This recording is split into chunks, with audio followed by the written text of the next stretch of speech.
Just a few verses this morning, but I think very good verses for us as we go through into this new year. I always believe that we as people are forward-looking people. And I like to have it that way because sometimes we look back in the past. If we focus too much in the past, there's a tendency sometimes to feel very angry or bitter about what has happened. And sometimes that can be a detriment to us. Sure, there are good things to remember in the past that happened, but I think sometimes it's very important to move forward into the future and to be looking ahead. Say, for instance, where's this church going to be in 5 years? How do you see it? What are you going to be doing here? How are you going to be performing, doing ministry within the church? Or what's your life going to be like in 5 years? We're all kind of wondering about those things, and when we go through into a new year, and I know a lot of people don't do resolutions anymore because resolutions sometimes, quite frankly, are a waste of time, but some people do stick to them. I've been known to do that occasionally, but I hope if you've got some idea of what you want to do this year, that you will do that, and you will accomplish that, and by doing that, it will strengthen you and will give you that inner fortitude to keep going, to keep moving forward. And that's what we need to do, is to keep moving forward in our lives. And it helps to have goals. If you have specific goals, you become more focused in what you are doing. And having specific goals and developing a way to do it is very, very important. Now, because we are forward-looking, I want you to think back in time when you were a kid, or when you were younger, or if you are younger and you're with us this morning, you might be thinking about this now. What do you want to do with your life? What do you want to become when you grow up? Or what did you want to become when you grew up, when you were growing up? I mean, there are many number of things. I could think of things I wanted to be, but I know now that I would never have been any of those things. I'm glad I wasn't, in a way. But maybe it's at some time, somebody asked you, what are you going to be when you grow up? Well, there is the usual response from a lot of us when we were young. Well, say, I want to be a policeman. I want to be a fireman. I want to be a pro athlete. I want to make lots of money and have a lot of fame and do that. Or say, maybe you want to be like your parents. Maybe you really admired your parents, something you want to have those traits or those qualities that they had or have. Or maybe you want to be a doctor, or heaven forbid, a lawyer. I'm just kidding. Maybe you want to be a lawyer, or a teacher, or a nurse, or a farmer, or a rancher, or something like that. I don't know. There are so many things maybe you wanted to do. But interestingly, I want to tell you about a poll that was recently taken. Somebody asked young people, what do you want to do? What do you want to be in life? What is your ambition? You know what their number one answer was to that? To be famous. That's very interesting. I never thought about, fame probably had a part maybe in what I was thinking about when I wanted to grow up, but I never consciously said to be famous. But when you look around us, you can see that happening more and more. And what's changed a lot of that, the state of the human heart, has to do with, for one thing, the growth of social media. We have people now, young people, who've made it a veritable growth industry. See, and they've created these channels of their own, and they'll do crazy things. They'll do outlandish things, or they'll get the likes, to get the subscribers, to get the notice, to be noticed. They want to become famous. They're what we call social influencers or internet celebrities. And they do all this so they can establish credibility, so they can make a name for themselves by sharing some content And now, some of it is very good, I must say. There are people who are using social media to promote things that will help people, such as health, regarding health issues, or things that they can use to make their life easier, or to promote a platform for some honest conversation. But some people, more than a few people who I've come across, are hoping they'll get a lot of people to follow them. They'll hope they'll be an influencer, because what that will do is not only will they become famous or well known, they'll also find some financial reward in that. And I'm hearing about that more and more. Now, certainly that's not all of us. Maybe not even a lot of us. But as we survey the landscape around us, we can begin to see that we're developing this tendency in the Western culture to live our lives on display. And the temptation these days, because we have things like Facebook and Instagram and things like that, is to post every thought or adventure that we're going through. See, it's not just celebrities who do this. We all do this. And if you have a social media account, you've probably done this. I know I have. You know, for instance, instead of just personally wishing your spouse a happy birthday, you put it online and you say something like this: "To my wonderful husband or wife who is all these things and does all these things," or "great date night with the love of my life." Or we post on social media the food we eat. Hey, how many people have took a snapshot of your meal and posted it online? We have. Also,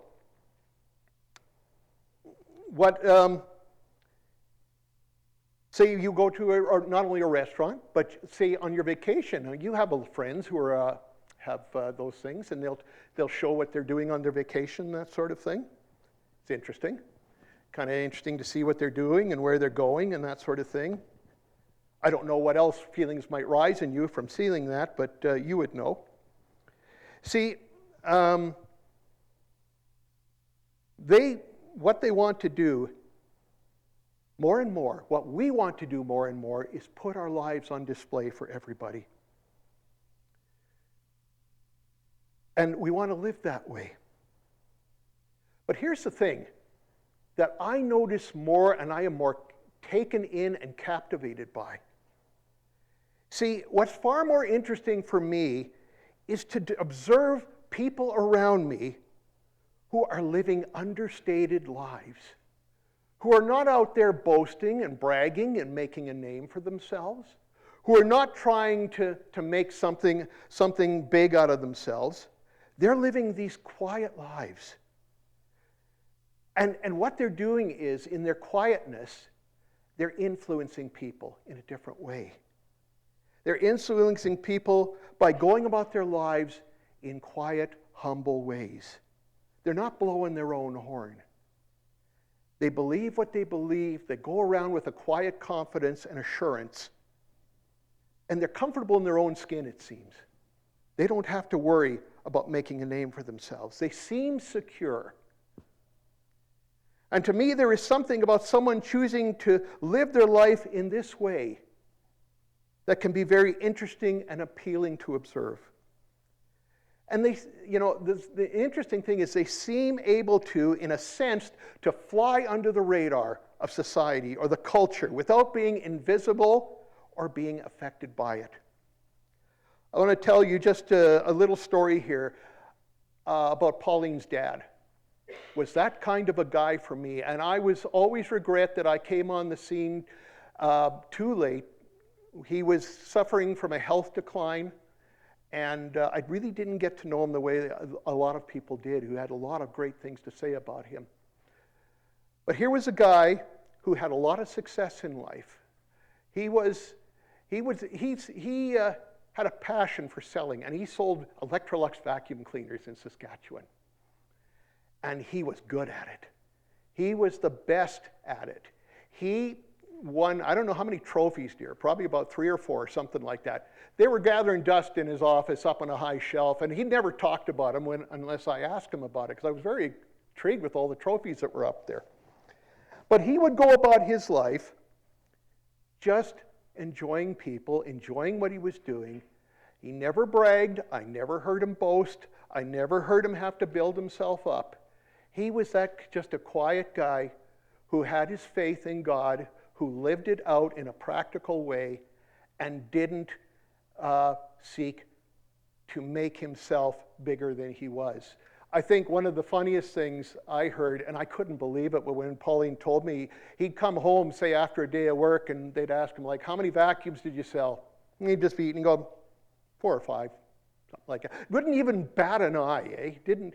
And then another time, he said, they'd be eating supper or whatever, and then halfway they'd go, oh, by the way, I bought a new van. Kids would be floored. I mean, they just run out there. You guys would have to all look at the van or whatever, right? You know, Dad got a new van. Dad didn't get excited about that. He was a very humble guy. And I really admired him for that. You know, he would tell me things. He would talk about things with us, and he didn't brag. He never talked about himself. But he shared good stuff with us about, you know, money and other things, you know, and I really appreciated him for it. And I recognized in him, he was probably the greatest example of somebody who lived a quiet life, but a good life, a productive life. And he made an impression on a lot of people at his funeral when I would ask them, because I didn't know him that well, but I would ask them, was John really like what I just read in that eulogy? And they said, 100%. That's the kind of guy he was. And he really made an impact on the people in that town and in that surrounding area. You know, it's that kind of a life that the Apostle Paul is exhorting us to live. We are urged to become influencers for Christ and the gospel by elevating Christ to the culture while diminishing ourselves. And that's not a put down. That's just recognizing that God is God. We are his disciples. God will bless us. God will help us. God will equip us. We don't have to worry. We don't have to make a name for ourselves, because God has this, and he has a purpose for each of us. And he's going to do what he's going to do in the way he's going to do it. And so it involves trust from us and a belief that he is going to do that. And the other thing was, how do we do that? Well, the Apostle Paul, who we would call an influencer for Jesus, wrote this in verse 11 of chapter 4, where he said, where it was read this morning, make it your goal to live a quiet life, minding your own business and working with your hands, just as we instructed you before.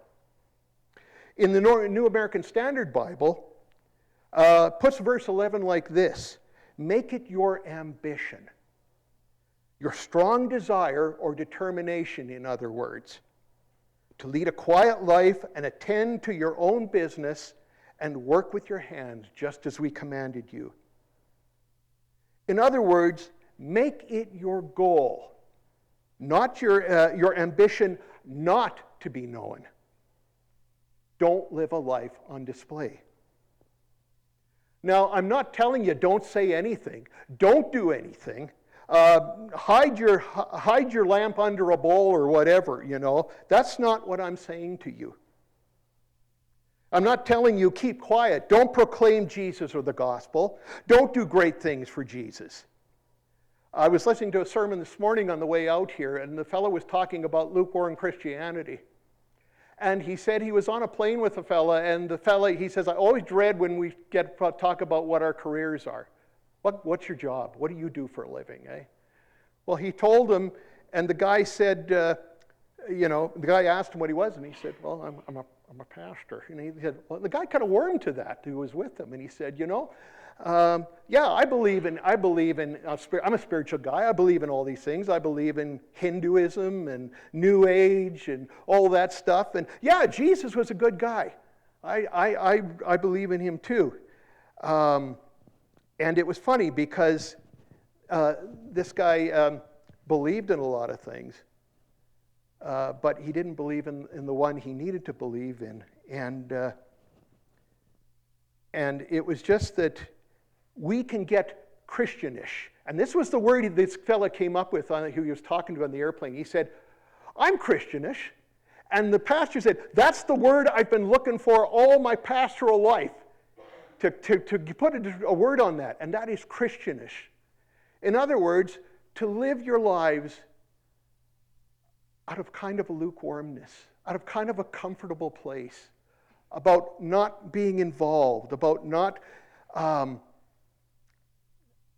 withdrawing from people. And that's something we can, I'm not being a Pharisee by preaching this to you folks, because this is me too. This has been me too. Sometimes we don't live our life. We're almost ashamed of what we believe at times. Or we want to diminish it and not talk about it. But here's the thing. We need, and we're called by God to live with this goal of a quiet faith, a demonstrable faith, but a quiet faith as well. You see, the Thessalonian believers had lived their lives in such a way that they had borne witness to the truth of Jesus to all of them around in Thessalonica. They had been the witness, and the love of God was apparent from them among the people in the city. But there is a great difference between bearing witness to the truth, the witness, and the love of God, and putting your life on display. And the thing with those folks, they were solid in their faith. They were firm in their faith. They understood who God was and what he had done in their lives. But they didn't make a big production out of it. They didn't shrink back either from what God had called them to do. They didn't seek out wanting to be known. They didn't seek to be famous, to make a name for themselves. They simply, what did they do? Wanted to model Jesus and make him known. A certain child psychologist once said, it's a sign of good parenting if your child has no desire to be famous. The person who was interviewing him said, well, it's great. Why? To which he replied, it means that they have an internal system of validation rather than an external system of validation, where they're not seeking to be known by strangers. Have you ever met a child like that? I have. And I still think of that young fella every day. He was different. I mean, when kids would be doing something, he would stand there and he would tell them, no, you're not supposed to do that. That's not right to do that. That you don't usually hear from kids. And especially when they're in a peer setting. There's a lot of pressure there, but he stood his ground. I was so impressed.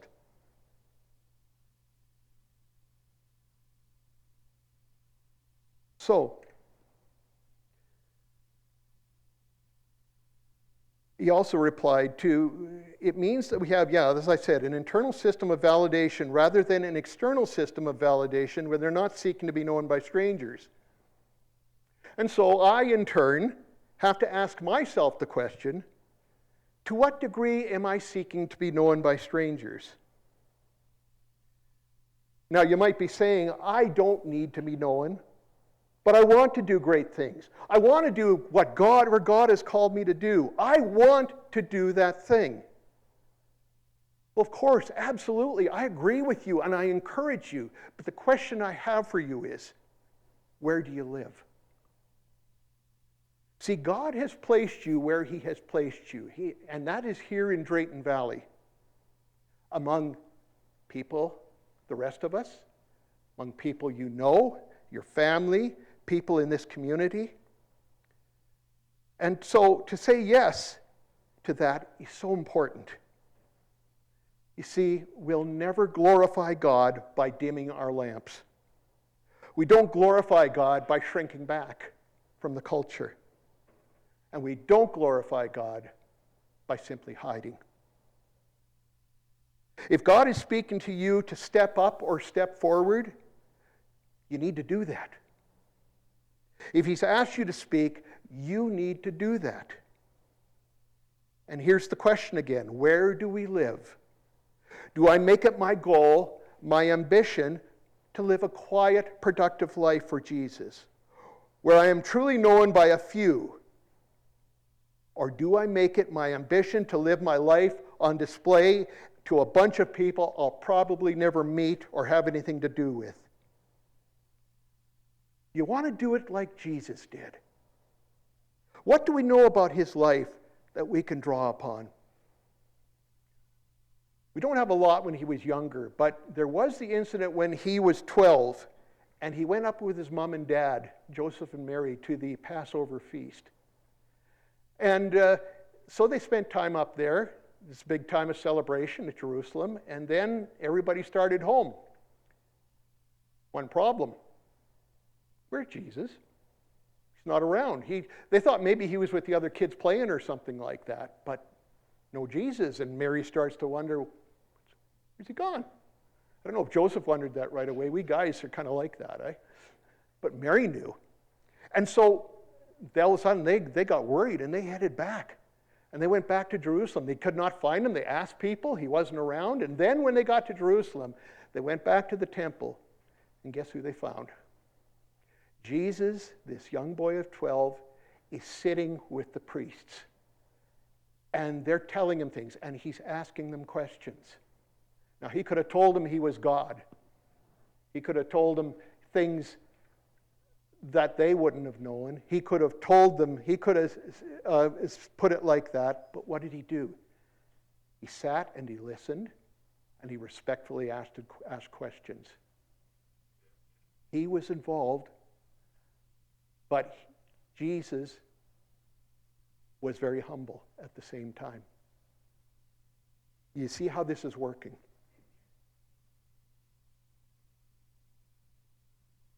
See, after that, we don't know what Jesus did when He was 15 or 19 or 23 or 25 years old. The Bible doesn't tell us that, and we just don't know. And I kind of wish sometimes it did.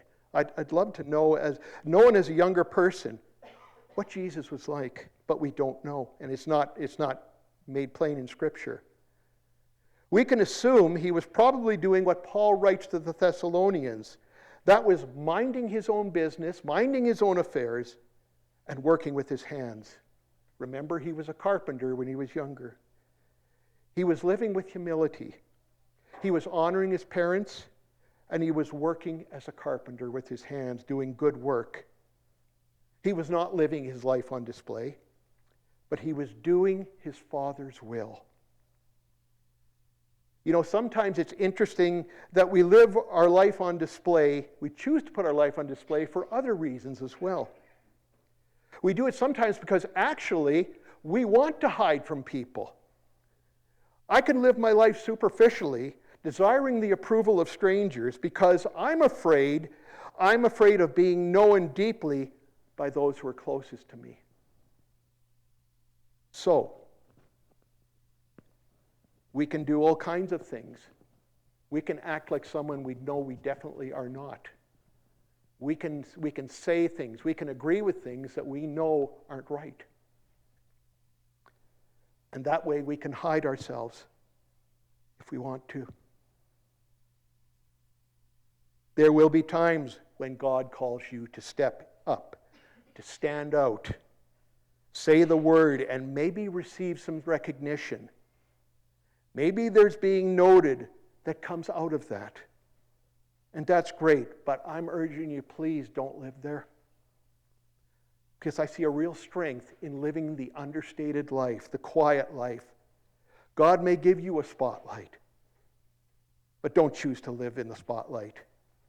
You and I are meant to bloom where we're planted, to live quietly, effectively for Christ, doing what we do, being prepared to give an answer in and out of season, and demonstrating by our lives the walk that we walk. We bloom where God has planted us. That should be our real ambition in life. The real depth of your life should be lived quietly. In Jesus' 3 years of public life and ministry, 80% of his time was spent in a 5-mile radius. And have you noticed that while the crowd pursued him, he didn't pursue them. He didn't run after them. They came to him. And here's the other thing, that after he had healed them or preached to them, he'd get off to a solitary place because that's where he lived. He would go off to a solitary place and he would pray. Or after he had ministered to the crowd, he would minister to his disciples, to a group of a few people, which was very important to him. And even in public ministry, he made it his goal, his ambition, to live a quiet life.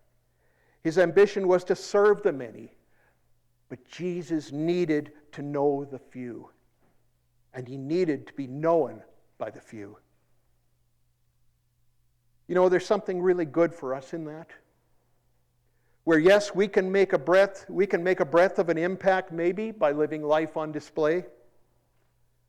But when was the last time when there was a significant moment?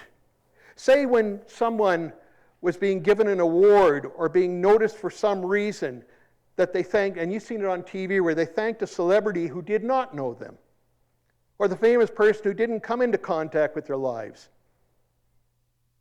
Versus in saying instead, I'd really like to thank my mom. I'd really like to thank my dad. I'd really like to thank the people who are in arm's reach of me and my life. Because there's something we already know, that if we buy into this life, into this lie of the displayed life, and think we can find fulfillment in it, then we're fools. We're not paying attention. And why? Know the relationships that matter the most to us. The conversations, the life that matters the most is the life that Paul describes. And that is the quiet life, the hidden life, the life where you are ministering quietly in your community to people around you. That's important. And again, I'll say it, you might be called sometimes to step out, or to step up, to speak out, or to speak up.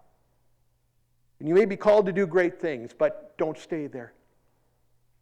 Make it your goal, your ambition, to live this understated life, to mind your own affairs and work with your hands, grow quietly in your faith with Jesus Christ, in confidence with Christ, and be prepared for any opportunity to share that practically or to talk about Jesus. As we think about that, I want to close with this. Questions we need to consider. First of all, who are the people that God has placed in your life that he is asking you to love? Who are the people that he is placing in your life that he is asking you to take care of? Who are the ones he is entrusting to you? And if he is doing that, then why should I be concerned about what others may think? I don't need to throw it out to the world, to put it on Facebook or Instagram. Nothing should mean more for us than serving Christ and serving others in the manner that Jesus did. I don't need to seek fame or recognition or approval for what Jesus is calling me to do. Instead, let's take to heart what Paul is urging us to do, to live a quiet life, minding our business and working with our hands. When we're willing to live a surrendered life, we're beginning to live and to love like Jesus did. And there is tremendous power and real purpose, which you will find if you will do that. And that, folks, can be a powerful testimonial. And that can influence people for Jesus. See, we don't shrink back from being influential or from our responsibilities which we have as followers of Christ.